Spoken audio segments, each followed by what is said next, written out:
and buckle your chin straps for the wildest podcast held in the Steel City. Dubs and Chickenhawk will give you a taste of the past in fried jumbo.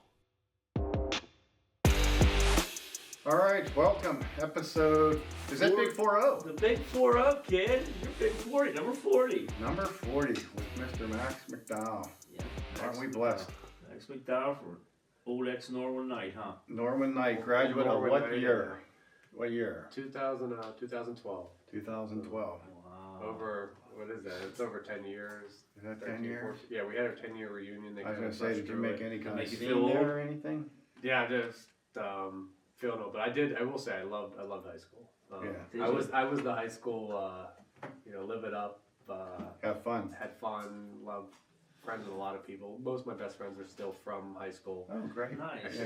I got a bachelor party in the Bahamas this weekend with one of my best friends. Wow. From From Norway. Norman. Yeah, from Norwin. All the Wow. Norwin guys are coming. They all live cross country now and everything. So that's why we. So there's a good like 6 or 7 of us, and we've always said our bachelor parties will be in cool cities. So mine was Vegas. Oh, We great. did Nashville. This guy's Bahamas. This guy likes to travel. Yeah. We have a Greek guy that's maybe getting proposed to here soon, and maybe thinking international. You know. Oh, He made the wow. proposal. We'll see. So He made the proposal. yeah, so we purposely Usually- spaced out our marriages now for a year. That's cool. So I got married first, and then another guy right after me. We Yeah. have a bachelor party every fall, which has worked out great. That's great. That's good, man. You've come a long way. We used to do bachelor parties at like Ralph Condi's in Youngwood. Yeah, fireballs. Ralph Condi's bar in But I'll Youngwood. tell you, we had a lot of fun. Oh, yeah. A lot of fun. Yeah, with this. but yeah, well, I'd rather go to Bahamas though. Yeah, me too. We'll see. I'll give you the report back. Give me the report back. So both Todd and I, we've come to know you through playing golf up at Greensburg Country Club. He's a very good golfer, Max. Yeah. So and Cade, Todd's son's really good. So we've crossed paths, you and me and Ronnie and Todd and little Ronnie. So we've had a lot of fun golfing. But I didn't even know when I first met you that you play professional sports. So he's a professional baseball player for our guests out there, and he has played for different organizations. I think he's played with the Yankees and some other ones. Yeah. So. Why don't you tell us a little bit about that? Bud? Yeah, quick story. Grew up in the Norman area, Norman High School. Then went to play college baseball at UConn in Connecticut. Drafted by the Brewers. My junior year. Did you meet Laverne and Shirley is all I want to know. You don't know who they You are. don't know who they are. That's an old TV show from like 1975. No, Yeah. Somebody was from Milwaukee. Weren't they from Milwaukee? absolutely from Milwaukee. They Okay. worked in a brewery. Ask your mom and dad about Laverne and Shirley. Did you Shamil, research? Shamail, Buffalo Papa Brothers Incorporated. They made beer in Milwaukee. Yeah, So it's Good great. show we were With the growing up. Brewers for like 5 years, kind of climbed the system with them, low A, high A, double A, and then COVID hit, and they ended up releasing me. The COVID madness was one of my favorite. It was like one of the memories ingrained in my brain. We were in spring training, Arizona. Oh, I didn't even think of that. The heavens are opening up that day. Like when it rains in Arizona, it's a disaster. Like they can't get the water out of there. Floods. It's raining. The roads are flooded. They say, hey, we got flights for you guys. You guys are all going home. Oh, wow. And middle of spring training, you're like, what do you mean we're going home here? Like, Yeah. the world's ending. The roads are flooded. People can't get to the airport. I'm trying to figure, what was those dates? Was that in March, right? Yeah, it would have been Or February? Yeah, it would have been middle March. March. Yeah. Middle March, right in the heart of spring training. Things are like we've been down there for a couple of weeks, and all of a sudden you're just going home. Hey, we'll be back in a couple of weeks. Yeah. And exactly, but it was the heavens were opening up. Like guys were missing their flights because cars were floating away in Arizona. Oh, It was dear. like a monsoon, but then I ended up the Yankees, and they released me. The Yankees ended up signing me that year, put me on their COVID taxi team. Okay. Spring, so it was really funny. That was like the Brewers released me middle of COVID. I'm like, I might not get another chance here. Right. The Yankees signed me when the season starts up. There was like a 60-man roster that year. Spring training was in the big league cities, and I was messing around a little bit with beer league softball. Mhm. Yeah. The Yankees called, so I went from beer league softball in like Irwin Park to Yankee Stadium. Yeah. Like literally Cool. a day later, I'm shaving. Like, oh yeah. I've been staying in shape. Yeah. Right. Then I got to play the Yankees 3 years. A lot of cool experiences there. I got to the Field of Dreams games, some stuff with them. Signed with the Phillies the next year. and then the Blue Jays last year, and right now I'm currently a free agent. So yeah, I always tell people baseball's taken me a lot of places, a lot of cool places. Right. Met a lot of awesome people, Cool and people. to be around something that's professional sports and Yeah. the top of the world and the cream of They the make crop money and, at it. Yeah, it comes. Yeah, and yeah, you feel Pretty you're cool. make it while you can, and Yeah. but it's. I think the coolest thing about professional sports and like this podcast is like you're around everyone trying to be the best of the best, and like Yeah. what do they do to get a little more out of themselves? Right. What separates the Aaron Judges from the minor leaguer? Yeah, it's not much, right? I mean, It's not maybe much, him, but then you start to like that. Yeah. Especially when I started getting around big league camps and big leaguers. I just got on a call with like some guy called me to ask me about big league camp. This is his first time. I'm like be around and be a fly on the wall, because there's conversations that you're in awe of, and then like you'd be amazed how hard these guys work. Yeah. Oh, I bet. You think the big leaguers, with these big contracts, like they're at the beach, but they're the guys with the big contracts for a reason. And Right. I think that's always been one of my big takeaways. Yeah. And, How hard they work, huh? yeah, it's Stay just there. that those guys are at the field so early, and I remember I never beat Swarber to the field the whole time it's the Phillies, and I always try to be like, I'm just a young guy trying to like, Yeah. these guys just And they beat each other. and it's not even like I can't like they're doing their routines and all this, but like you just learn at the field where like you never know when you're going to pump into someone and like they're talking hitting and you're like, oh man, I never thought of that. Right. Yeah. Or like Charlie Manuel's walking through the locker room and you're like, oh hey Charlie, like How are you doing? Charlie, tell us about like that, and you get some great stories, Cool. Yeah. Cool.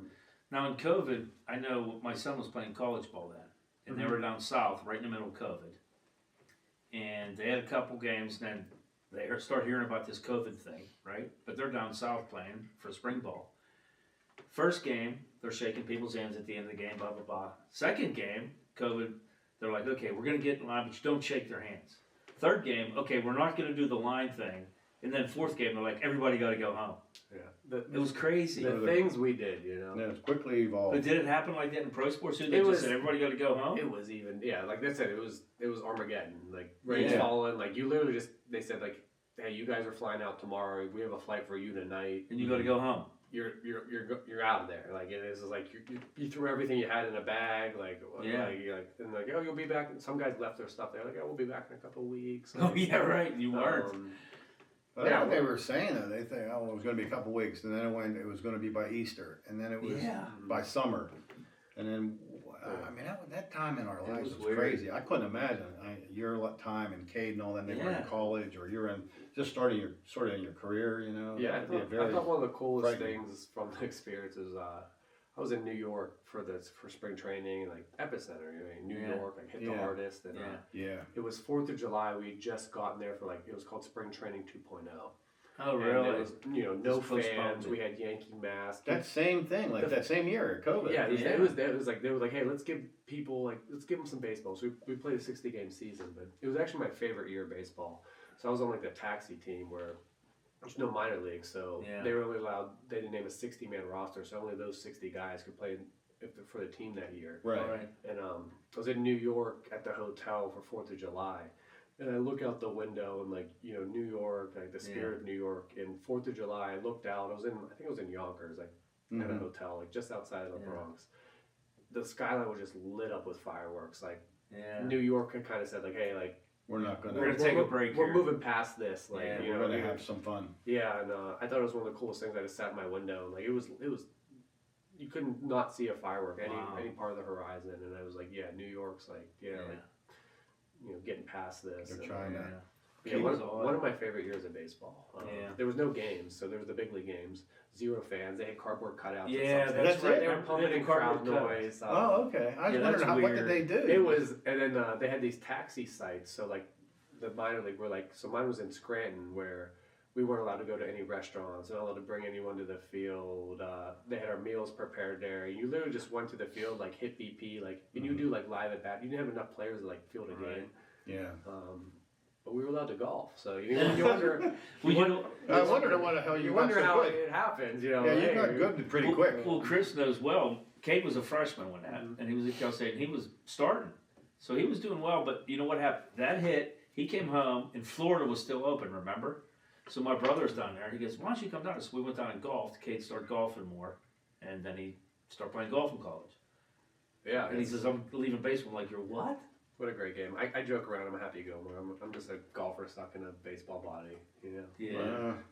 If you wanted to leave baseball, I think you could do something with golf. I played. Yeah, no. You started really improving the last couple of We were years. talking. I was with my trainer even today, and we were talking about just women's sports playing against men, and like there's a video of I forget the NBA guy, but he's an old like retired NBA guy, and he went up against like some of the best 5-star recruits of like high school players, and just wipes the floor with him. Oh yeah. And he's I forget his name, but he's famous for a quote. He said, "I'm closer to LeBron than you are to me."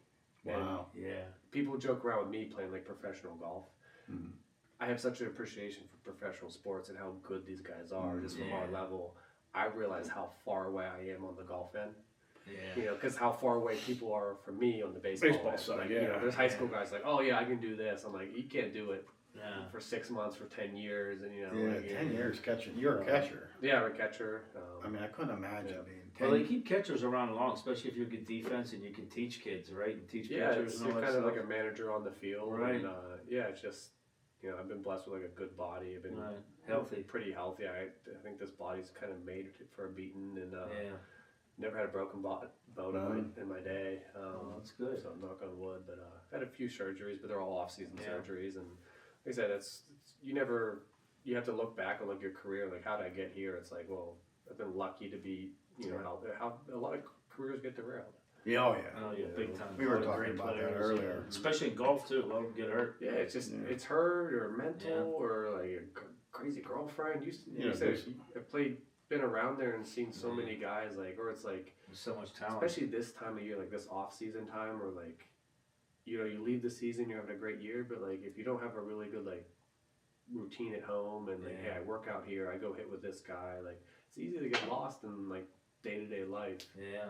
And like with the pod, I give a lot of instruction to youth kids. I own a baseball facility around here, and I just talked to them today. Like I read a book with the Yankees. They gave us a lot of sports psychiatry stuff, and I've always enjoyed that end of things. And like, you know, how like, you know, they invest a ton into it because you know, your mind is your best weapon. And we read this book.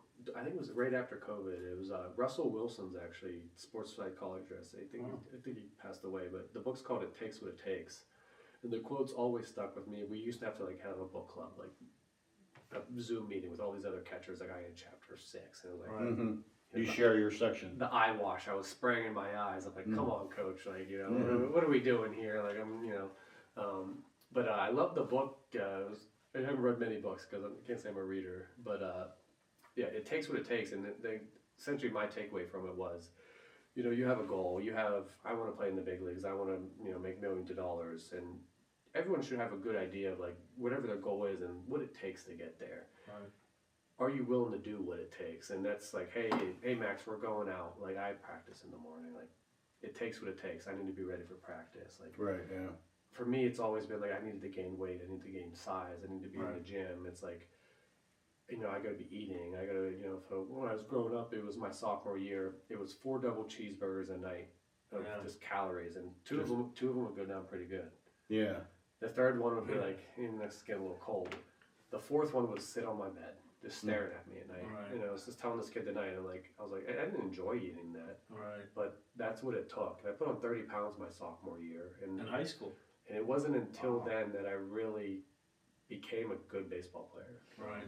Anyone that played with me growing up, I was a great athlete, played all kinds of sports. I'm a big advocate for play them all, enjoy them all, you know, develop your just athletic skill and the enjoyment of a game and the compete level and winning and losing. It's as simple as that sometimes. And then really when you get to high school, it's like the physicality levels out. Mm-hmm. It's time to work, and like you can, if you don't like where you are, just work harder. Because you can get bigger, you can get stronger, you can get faster, and people like, and I've seen some say, my favorite thing about being about sports at this level is the transformations I've seen guys and the dedication they take. And JJ Matijevic, who's another Norman guy who played in a World Series, won a World Series with the Astros. He was a freshman running 8.0 60s, and if you don't know about 60s, an 8.0 60 is like pull your wife out of bed and she can probably like Go faster. She can probably waddle it out there. Yeah. You know? And but essentially he was told when he was a freshman, hey, if you're running 8:06s, like you're pretty much unrecruitable. Yeah. And you take that one or two ways. You say, you know, hey, I'm unrecruitable. I'm slow. Yeah. JJ went to work. He dropped up by a second, 7.0. 7.0 was like, yeah, you're a good athlete, you're moving. Anything sub 7, like, yeah, this guy can run. And JJ got down to like 7.0, ended up having a great career at Arizona, drafted by Houston, but like he went to work. And like I said, my get to work was like, I was 6 foot, 145, 150, Right. good athlete, but like baseball's physical. Like, hey Max, you need to put on some weight. You get some muscle on you, yeah. So I played football my sophomore year, and I was kind of half in, half out. I had still been playing basketball, and it was that sophomore winter that I said, you know what, like, it was my it takes what it takes moment. Like, I got to put on weight, I got to put on size, or, you know, am I really going to get to where I went to with baseball? Right. And I put on 30 pounds. I had to quit basketball. It was the football season that really like opened my eyes of like, you know, I can't do half of this and half of that. I was going to play baseball, and it was like, but it wasn't easy putting on 30 pounds. Yeah. You know, and Well, I'll ask you one question when you were trying to put it on. Did you eat any fried jumbo, and have you ever had any fried jumbo? Because I would have thrown some weight on you, kid. I didn't have any jumbo. Like I said, baseball's take me a lot of places. Hold on, let's end the meeting. He might Let's not end have, this might not podcast. have what it takes. No, I don't think you have what it takes for the jumbo. No, baseball's taken me a lot of places in the world. UConn, we played Tulane, and that was the first time I got some jumbo. Some bologna down there, I- probably. I'm not a huge seafood guy, so I had some like. Oh, you're seafood. thinking gumbo, bro. Oh, gumbo. Okay, Jumbo. give me You the know- jumbo. What's the you know jumbo? what Jumbo bologna is bologna, man. Okay, yeah. You ever have You're bologna? like the Hawaiian spam. Like you ever had that? Like yeah, we've had, but jumbo is just that lunch meat shit. You know? Yeah. Okay. So yeah. when we were kids and your So they parents, call it jumbo. when 'cause your it makes parents you were jumbo. kids, Yeah, it's really basically just. Mine was the BK Lounge, BK Lounge, double cheeseburgers, 2 for $1, whatever it was. I mean, It's something along I think that. my dad put on 30 pounds that winter too. Did he really? Well, he's the one having to take me to the BK to Lounge. Burger King. right? If I'm getting double cheeseburgers, he might get one too. Right. Right. If I went to Burger King, that would be fun. I mean, just to go out there. I haven't been to the new You one ate- around here. I haven't been because I'm scarred. You're scarred. Jamming on Everyone has that food and like that freshman food there. That alcohol. Or that booze you had, you're like, I'm never drinking that again. Yeah, mine's. No, Burger but King you know what double bologna is? Yeah. Okay, so they called it jumbo in Pittsburgh because Isley's called it jumbo, and it was real big. And you'd fry it, and that's what your mom and dad would make you fried jumbo in the morning with cheese on it. Yeah, like we didn't. That's what we ate. There weren't a lot of options for food. They just Yeah. now you have everything. You can get frozen Yeah. hamburgers and like Stam's has pre-cooked hamburgers Yeah. and things and cheeseburgers you can heat up. You seem like a guy that likes to cook a little bit. You're Your griller. I cook a little bit. Yeah, Yeah. I just made 4 different things today. Yeah. My wife's out of I'm town. a So microwave hero. Yeah. Leftover man. Give me leftover man. Yeah. my mother-in-law. She's a great cook, and she cooks dinner every Sundays. And I leave there with like, hey, we got some extra. Like, put one in the pan. Like, What do you got here for me?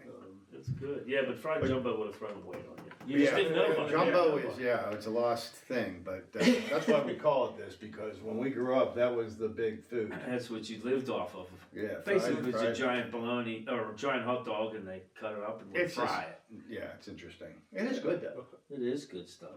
but it's not. It's like you. It's like you I'm talking coming back about over, and I expect jumbo fried sandwich. sandwich. Yeah, we'll get it for You can you. get it at Permani's, man. They got fried jumbo. Yeah, Okay. on the menu. I normally go. I think I get like an Italian or like I like the meats, Yeah, try fried jumbo, man. Yeah, they you'll have like it. this.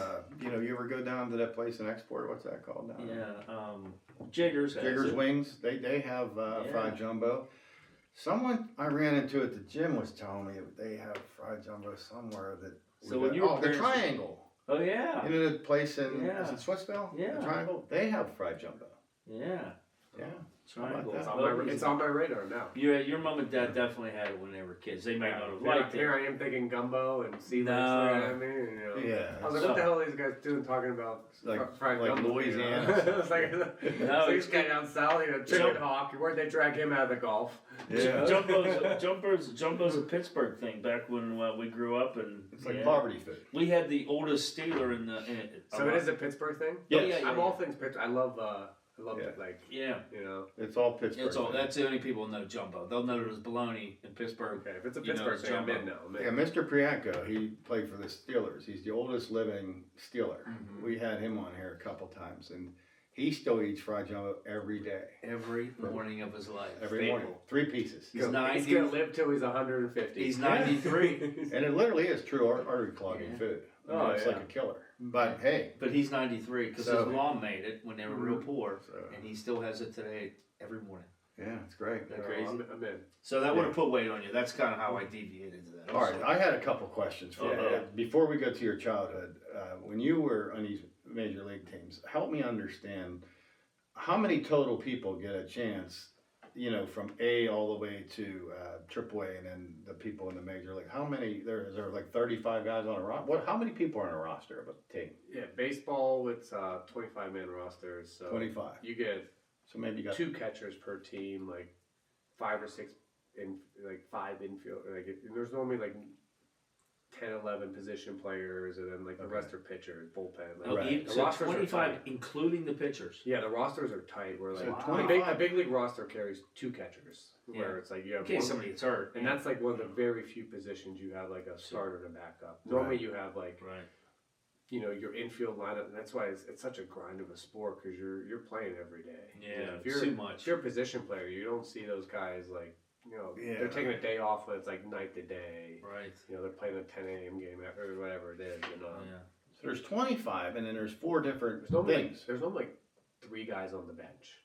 So that those Okay. 3 guys, Yeah. one of those is a catcher. Yeah. Yeah. One of them's like a Utility could player. play outfield, Or could play if your- second base or If your something. shortstop goes down, all of a sudden like Yeah. you're like, You oh, got to rearrange scrambling. things. Yeah, you Yeah, need like- that utility player to fill in Um, wherever it is. yeah, you're right? scrambling and Okay, so then Wow. if you go across all the teams, so there's like 100 dudes basically. They play in per team, maybe they play in a major league. Is that right? Like you have 4 levels, or is there more than yeah. 100? So each I'm trying to they get just- to they like just- how they many just- total They just people set roster limits now with there's like 165 total players people. in the minor league systems, but they've shrunk that year Yeah, to they year. shrunk it. A lot of that's Dominican guys, and you know, in the Dominican Summer League and the Right. AZL, the lower levels. Yeah. Yeah, once you get to the upper levels, it's like you got essentially now you have low A, high A, double A, triple A, and So and you you're draft- talking like 2,000 or 3,000 total people get to play professional baseball. maybe then like you draft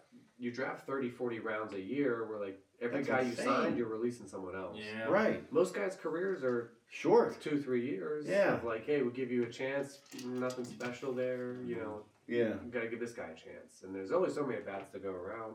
Yeah. So that Like I is. said, I've been really fortunate to The play Major 10 League Baseball years, is tight. get to it's you're competing against the world. It's a world sport where you know Yeah, there's it's Japanese players, there's Korean players, Dominican, Cuban, Brazilian. Yeah. You know, Canadian. You play with them all. Now, do good defensive catchers tend to hang on a little longer because they bring more of the mental aspect to the game, like a coach or a little, like I said, teaching? you would hope so. It's like a good, like I almost consider myself like a great backup quarterback. Oh, Like I've been signed by teams that are essentially playoff contenders. Of you know, worst case scenario, these guys get hurt. Like we're in the wild card game. Mhm. We know Max can go catch Garrett Cole. Yeah. Right. Because you see the playoff baseball, like the littlest mistakes are showed up, and Yeah. the mental load at that level is what really takes a toll of the pitch calling, the staff management. You know, this guy's coming in. You know, this hitter, this location's a no-go zone, and Right. we could have a That's what I mean. If you Yeah. know the lot of that That's kind stuff, of like you're valuable. I wanted to get to that. How do you have to know every single pitcher's preferences and release points and you know like. So if you call for, do you get to call anything anymore? Or do they have a thing in your helmet? Yeah, so that's a good pitch comm discussion. So it's called Yeah. the pitch comm. We have a little keypad, essentially like a remote on our knee pad, Really? and the pitchers all have a little microphone in their ear. We have a microphone in our ear. Yeah. And you have 9 buttons, and you can kind of. I actually customize my buttons to make sure I know like which. And I when you're coaching the pitchers, like as you're calling pitches. Yeah, And right. There's always like a little in between the lines, and that's why I've learned to enjoy the pitch comm because it's not just like one. It's fastball low and away. Yeah. It's fastball up and in. It's Right. way more specific. And then there's guys that just need that like. So there's fastball. There's guys where it's like, hey, fastball up, up, up. It's like get it up there. Like you ain't missing this in the zone. Like Yeah, he'll take it out of here. like slider chase. Mm-hmm. Like you know, I'm sitting there hammering buttons. They're looking at me like get it there. Like, you know. Like, Yeah. That's like that line being in between the lines. But yeah, you have this just this remote. It's real funny. It's normally like a robot voice. So you normally hear like fastball away. The pitcher does? Yeah. So and he's then pressing a button. The button's to saying that language in the pitcher's ear. No, I didn't know so that. and it's like a robot voice, or you can like customize the voices, but then it doesn't. Like I had You gotta do like a hot chick. there was a Hey, Latin, baby. there was a Latin button I had on mine programmed in. What did it say? But there was like Underlay. seriously. There was a button if I held it. It was like vamos, like, Vamos. and some That Latin would guy be had it. recorded That would it, be so go, it was yeah. in the system. Vominos would be So that's go, how go, you communicate with the Latin players. It was like buena. Right? Yeah, that's like, good, It was, I would like hold that like we'd strike a guy out. I'd be like sitting there like you like balls being thrown around. You'd see me act like holding his leg like you guys hearing this? Yeah. Like, That's cool. I didn't But know then, that. the other positions on the field have a mic too, so they get to actually hear the pitches a little bit. So like big leagues have kind of used it. Like I said, you're looking to gain like inches. How can our center fielder shade an inch, knowing that like, hey, this is a changeup call going away? But I gotta tell you this right off the bat. It's a little bit disheartening because the outfielders back when we were kids, I believe, were better defenders than they are today, and they didn't even have that in their ear. So there's no Roberto Clemente out there. Yeah, that's. But they Well, are. they They can- are. but But they're bigger But dudes. here's the big deal. dudes. You're talking about guys that have to slug now, but like, Right. I guarantee That the is outfielders different. now are cover more. Like, Yeah. you'd be amazed what these center fielders can I do. bet. And I bet. You never That's see what- anything drop anymore. like I said, I have You to don't. like, I have to humble myself sometimes, but I tell kids like I play a brand of baseball you guys don't know exist. Yeah. Like scouting, Oh, no scouting kidding, reports, sabermetrics, zone reading, like the reports we get on every pitcher every night. Man, how do you The hit a pitch ball? calm I have to deal with, and like pitchers that can only pitch a certain like. It's just a low level of baseball that you're like, it's crazy. It's So- so complicated. Do you think that is a tribute to a lot more strikeouts now, or they're just swinging for the fence Oh, too? They're imagine- trying to swing for the fence a But lot more. no, that's what like is there. They're swinging for the fence. Show me a pitcher that throws fastball under 95 in the big Oh leagues. yeah, that's true. It's No, no. crazy. It's crazy. Yeah.